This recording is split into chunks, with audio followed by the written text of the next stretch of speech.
नमस्कार दोस्तों, स्वागत है आपका इस वीडियो में। जैसा कि आपको पता है, हाल ही में असम सरकार ने जो वहाँ का मुस्लिम समुदाय का जो कानून था, मुस्लिम विवाह और तलाक पंजीकरण अधिनियम 1934 जो एक्ट था, उसे फिलहाल रद्द कर दिया गया है और वहाँ पर नया नियम, नया कानून पारित कर दिया गया है। तो इस विषय पर अपन चर्चा करते हैं कि वहाँ पर क्यों इस कानून को रद्द कर दिया गया है और नया कानून क्या था। देखिए, फिलहाल जो वहाँ का तलाक और विवाह पंजीकरण अधिनियम था, वहाँ पर इस अधिनियम के तहत राज्य सरकार किसी मुस्लिम व्यक्ति को विवाह और तलाक पंजीकरण करने का लाइसेंस देती थी। इसमें मुस्लिम काजी जिन्हें बोला जाता था, उनके पास मुस्लिम विवाह और तलाक को पंजीकृत करने का अधिकार था। इस अधिनियम के तहत 18 साल से कम उम्र की लड़कियों और 21 साल से कम उम्र के लड़कों की शादी का पंजीकरण हो सकता था। असम सरकार का मानना है कि इसके तहत बाल विवाह किया जाता था और लड़कियों को काफ़ी परेशानियों का सामना भी करना पड़ता था। इस एक्ट के तहत शादी करने के लिए लड़का और लड़की का एक ही धर्म का होना अनिवार्य था। यदि कोई अपने धर्म से अलग शादी करना चाहता तो इसके लिए उन्हें अपने पार्टनर का धर्म परिवर्तन करना होता था। मतलब कि दो चीज़ें इसमें सामने आती है। पहली चीज़ ये आई कि उनमें जैसा कानून रूप से एक लड़की की उम्र 18 वर्ष होनी चाहिए या 18 वर्ष से अधिक होनी चाहिए, और वहीं एक लड़के के उम्र के रूप में 21 वर्ष से 21 वर्ष से अधिक होनी चाहिए। तो इसमें बिना उम्र के ही, मतलब कि अगर उनकी उम्र 18 वर्ष से कम है या फिर 21 वर्ष से कम है, तो भी उनका जो विवाह है उनका पंजीकरण किया जाता था। और दूसरा, वे किसी और धर्म के साथ में, किसी और धर्म के व्यक्ति के साथ में शादी या विवाह जैसे नहीं कर सकते थे। तो इस जो कानून है, इसके तहत में दो चीज़ें सामने आई। इसके तहत असम सरकार ने इस कानून को रद्द कर दिया है, क्योंकि इसमें बाल विवाह अधिक होता था, ये असम सरकार को कहीं ना कहीं लगा। अब साथ ही साथ इसमें बात कर लेते हैं जो नया कानून, जो नया अधिनियम पारित हुआ है, वो क्या कह रहा है। अब जो मुस्लिम विवाह और तलाक पंजीकरण अधिनियम 1935 के निरस्त होने के बाद स्पेशल मैरिज एक्ट के तहत विवाह और तलाक के नियम, जो नए नियम है, वो अपनाए जाएंगे।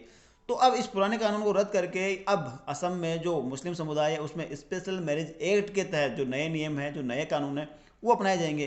तो नए नियम आने के बाद में कुछ नए चेंजेस, कुछ नए बदलाव आपको देखने को मिलेंगे। वो बदलाव क्या क्या है वो भी अपन जान लेते हैं इस वीडियो में। देखिए, पहला है, अब मुस्लिम निकाह या तलाक अलग से रजिस्ट्रेशन नहीं होगा। मतलब कि पहले क्या हो रहा था कि जो उनका कानून था उसके तहत में उनका रजिस्ट्रेशन होता था, वो बाल विवाह कर सकते थे या फिर तलाक कर सकते थे, तो उनका जो प्रोसेस था वो आसान था। लेकिन अब जब स्पेशल मैरिज एक्ट वहाँ पर लागू हो जाएगा तो उनका जो प्रोसीजर है वो भी आसान नहीं होगा, और वे बालिग अवस्था में ही शादी कर पाएंगे, नाबालिग अवस्था में ऐसा कोई भी प्रोविजन वहाँ पर नहीं होगा। ठीक है। और उनका रजिस्ट्रेशन स्पेशल मैरिज एक्ट के अलावा और दूसरे एक्ट में नहीं किया जा सकता और ना ही होगा इस कानून के तहत। दूसरा, इसमें बदलाव देखने को मिलेगा कि अब तक स्पेशल मैरिज एक्ट के तहत मुस्लिम निकाह नहीं होता था, लेकिन अब यह वैध होगा। मतलब कि जो पिछला कानून है उसके तहत ही विवाह का सारा कुछ पंजीकरण वगैरह या विवाह का रजिस्ट्रेशन होता था। स्पेशल मैरिज एक्ट को कहीं पर भी मान्यता नहीं दी जाती थी। लेकिन अब पुराने कानून को रद्द कर दिया गया है और इस पर नया कानून आते ही सारा का सारा जो कार्यक्रम, सारा सारा जो कानून होगा वो स्पेशल मैरिज एक्ट के तहत ही लागू होगा। ठीक है। तीसरे बड़े बदलाव की ओर बात कर लेते हैं। तीसरा बड़ा बदलाव क्या है। तीसरा बड़ा बदलाव ये है कि पहले मुस्लिम समुदाय में उम्र, जिस उम्र में शादी की जाती थी उसका कोई भी महत्व नहीं था। मतलब कि बालिग और नाबालिग दोनों ही अवस्थाओं में शादी की जाती थी। लेकिन अब जब स्पेशल मैरिज एक्ट कानून लागू हो जाएगा तो ऐसे में जो नाबालिग है वो शादी नहीं कर पाएंगे, उनका विवाह पंजीकरण नहीं हो पाएगा। ठीक है। शादी हो सकती है लेकिन उनका विवाह पंजीकरण वो होना संभव नहीं है। उनके लिए एक बालिग अवस्था होनी जरूरी है, तभी उनका स्पेशल मैरिज एक्ट के प्रावधानों के तहत उनके विवाह का रजिस्ट्रेशन हो सकेगा। और साथ ही साथ में अगर कोई तलाक का प्रावधान भी है तो वो भी स्पेशल मैरिज एक्ट के तहत ही होगा। चौथे प्रावधान की बात कर लेते हैं कि चौथा जो प्रोविजन है, जो बदलाव आपको देखने को मिलेगा वो क्या है। देखिए, पुराने एक्ट के अनुसार 94 मुस्लिम जो काजी थे उनको विवाह पंजीकरण और तलाक पंजीकरण के लिए रखा गया था। अब उनको उस पद से इस्तीफा दे दिया गया है। उनको साफ साफ कह दिया है, भाई साहब हमने ये कानून हटा दिया गया है, तो इस स्थिति में आपकी पद की हमें कोई आवश्यकता नहीं है। और उन्हें 2 लाख रुपया मुआवजे के रूप में दिया गया है। ठीक है। तो अब वो भी एक बड़ा बदलाव है कि अब वहाँ पर काजी वगैरह जो है वो विवाह और तलाक जैसे का रजिस्ट्रेशन नहीं कराएंगे और ना ही उनका प्रोसेस ऐसे में उनका कोई काम होगा। तो इस पद को वहाँ से हटा दिया गया है और स्पेशल मैरिज एक्ट के तहत नया नियम, नया कानून वहाँ पर पारित हो गया है। पांचवा बड़ा बदलाव आपको देखने को मिलेगा वो क्या है। पांचवा बड़ा बदलाव आपको देखने को मिलेगा वो क्या है कि अब जिला आयुक्त या फिर जिला रजिस्ट्रार के पास में जो विवाह पंजीकरण होता है उनके पास में सारा कुछ रिकॉर्ड होगा, उन्हीं के माध्यम से आपका विवाह पंजीकरण किया जाएगा। ठीक है। तो ये भी एक प्रक्रिया वहाँ पर लागू की जाएगी। अब बात कर लेते हैं, जब स्पेशल मैरिज एक्ट वहाँ पर लागू होगा तो स्पेशल मैरिज एक्ट क्या क्या बातें करता है और क्या क्या नए नियम, नए कानून उसके अंतर्गत है, जो कि अब असम में जो मुस्लिम समुदाय है वहाँ पर वो लागू किए जाएंगे, उनको उसके तहत इनका बेनिफिट मिलेगा। तो वो नियम क्या है और वो फ़ायदे क्या, अपन इस वीडियो में बात कर लेते हैं। देखिए, पहला नियम और पहला फ़ायदा उनको ये मिलेगा कि स्पेशल मैरिज एक्ट धार्मिक कानूनों के बिना ही दो अलग अलग धर्म के लोगों को बिना धर्म बदले शादी करने का मौका देता है। मतलब कि जो स्पेशल मैरिज एक्ट क्या कहता है, अगर आप हिंदू हो या मुसलमान हो, आप किसी दूसरे धर्म में शादी करते हो, तो इसके लिए आपको जरूरी नहीं है कि आपको उसका धर्म परिवर्तन करवाना है या आपको अपना धर्म परिवर्तन करना है। आप बिना धर्म परिवर्तन करने पर भी, मतलब किसी का धर्म परिवर्तन आपको नहीं करना, ना ही खुद का ना ही सामने वाले का, उसके बिना आप शादी कर सकते हो। इसकी इजाज़त देता है आपको स्पेशल मैरिज एक्ट। सबसे बड़ा बेनिफिट आपको स्पेशल मैरिज एक्ट का ये मिलेगा।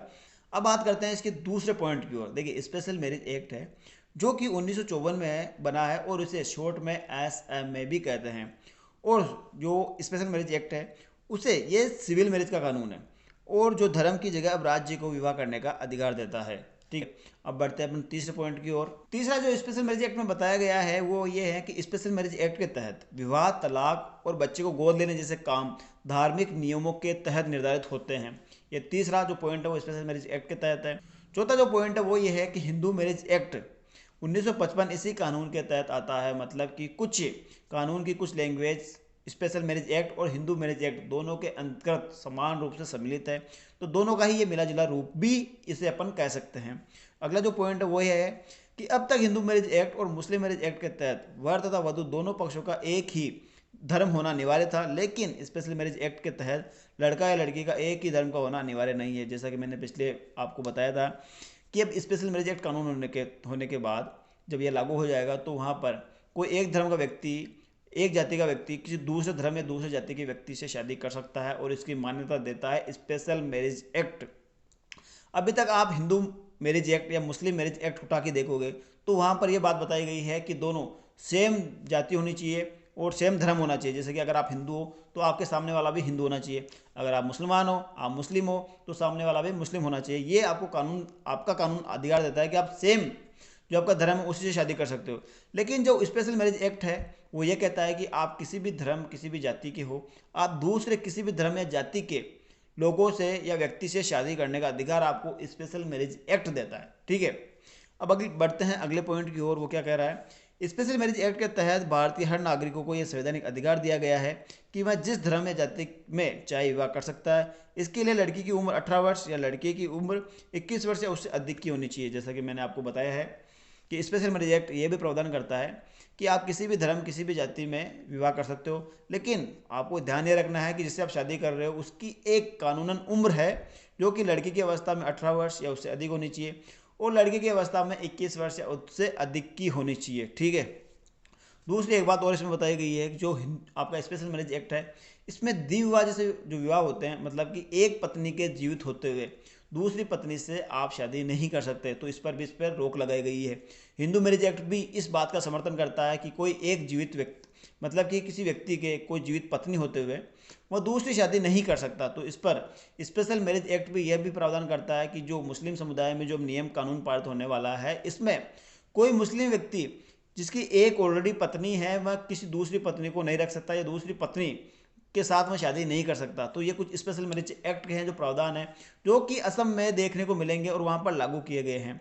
तो ऐसे में आपका इस बारे में क्या कहना है कमेंट बॉक्स में जरूर बताइए और ऐसे ही लीगल अपडेट के लिए आप मेरे चैनल को सब्सक्राइब करें, वीडियो पसंद आया है तो लाइक करें। मिलते हैं आपसे एक और नए नेक्स्ट वीडियो में, तब तक के लिए धन्यवाद।